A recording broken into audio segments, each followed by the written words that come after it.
In the middle of the 14th century, people went to bed healthy and woke up dying. A fever would strike without warning.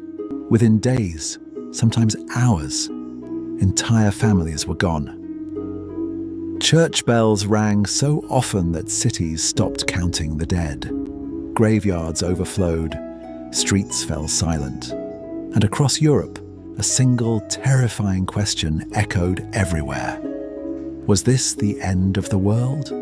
What people didn't realize at the time was that they were witnessing the deadliest pandemic in recorded human history, one that would kill up to half of Europe's population and permanently reshape civilization itself. This was the Black Death, and once it began, there was no escape. To understand the devastation that followed, we must first understand the height from which humanity fell.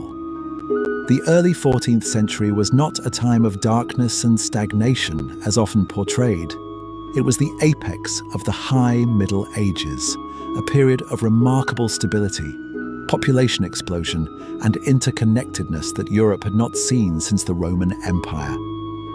Thanks to a climatic phenomenon known as the medieval warm period, harvests had been bountiful for generations. The population of Europe had nearly doubled in 2 centuries. Cities were bursting past their ancient Roman walls. Paris, Florence, Venice, and London were vibrant, chaotic, densely packed hives of human activity. The Gothic cathedrals were rising, symbols of a society that felt closer to God and more technologically capable than their ancestors. More importantly, the world was connected.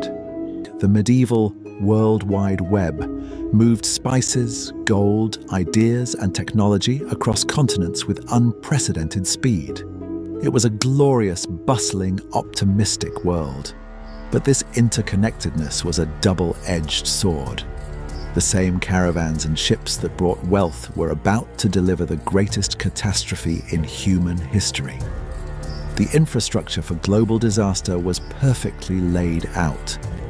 This society, seemingly so robust, was about to face an enemy it could not see, could not understand, and could not fight.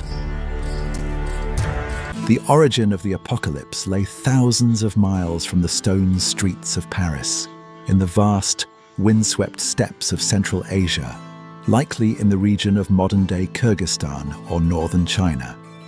This is a landscape of extremes, endless horizons of grassland, harsh winters, and blistering summers. Here, an ancient biological agent had existed for millennia, Yersinia pestis. It is a bacterium of ruthless efficiency, endemic to the burrowing rodent populations of the steppes, marmots and ground squirrels. For centuries, the bacterium lived in a relatively stable ecological balance with its hosts, far from major human population centers. But in the 1330s, the delicate balance of the steppes was disrupted.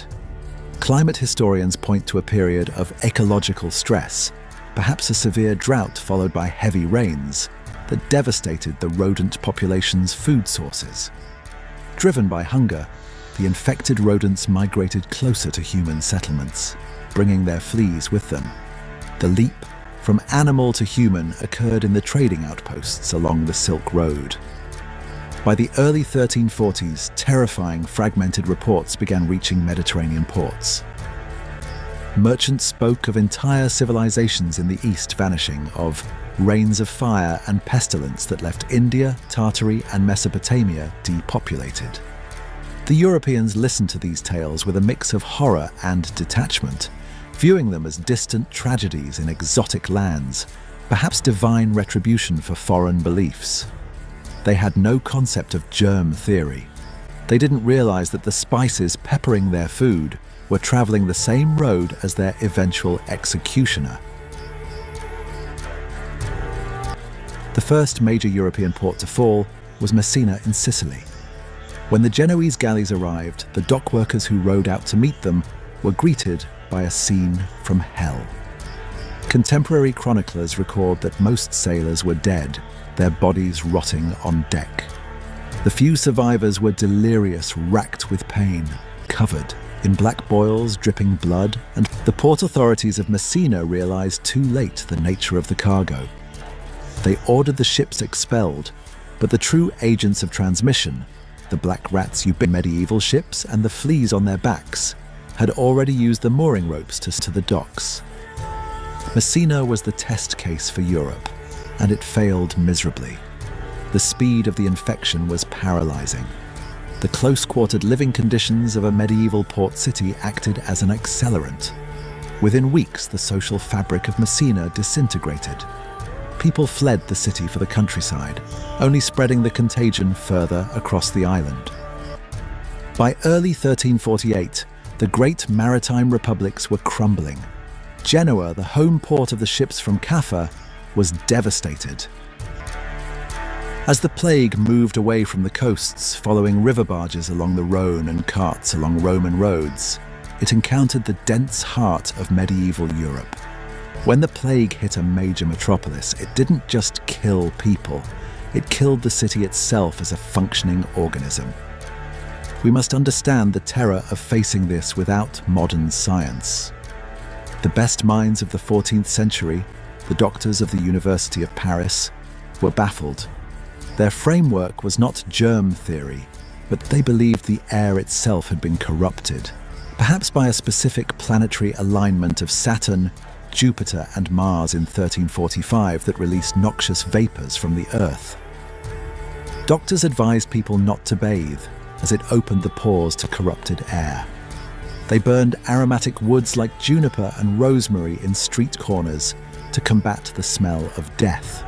Every rational attempt to stop the disease only seemed to feed it. The realization that their best knowledge was useless created a profound psychological crisis.